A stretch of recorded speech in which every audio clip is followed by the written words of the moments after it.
ความศรีวิไลหวนมาหลายปีพ้นเด่นได้หูได้เห็นประจักษ์ตา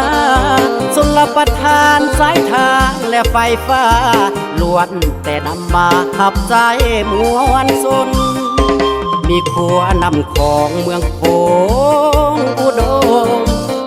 ก็ดอนซ้อนสมเหมาะสมผลิตหน้า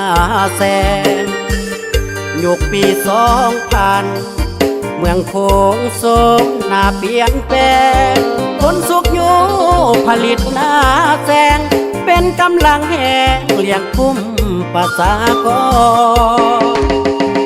สาวเมืองโขงเห็นแล้วทุกอย่าง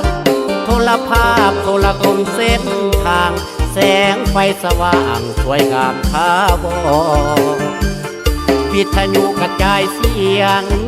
ขอฟังเพลงมวลอ่อนสนพักลัดเฮาสุมใส่ถึนฮอนสาวเมืองกอดอนให้สมศักดิ์ศรีความที่รอคอยพ้นเด่นขึ้นมา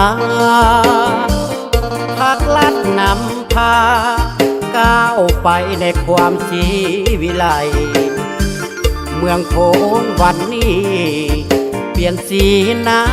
ใหม่สดใสภาษาเมืองโขงยุคใหม่ศรีวิไลอิ่มน้ำสำลัน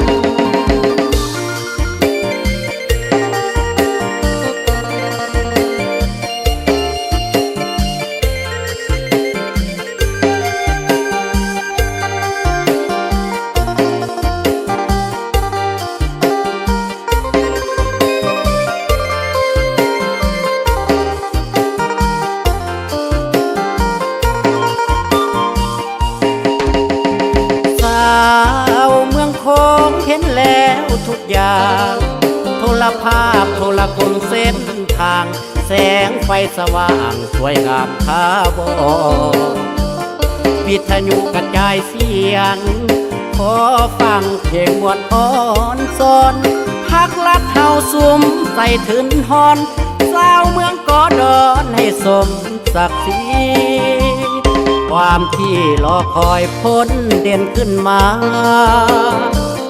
พักลัดนำพาก้าวไปในความศรีวิไล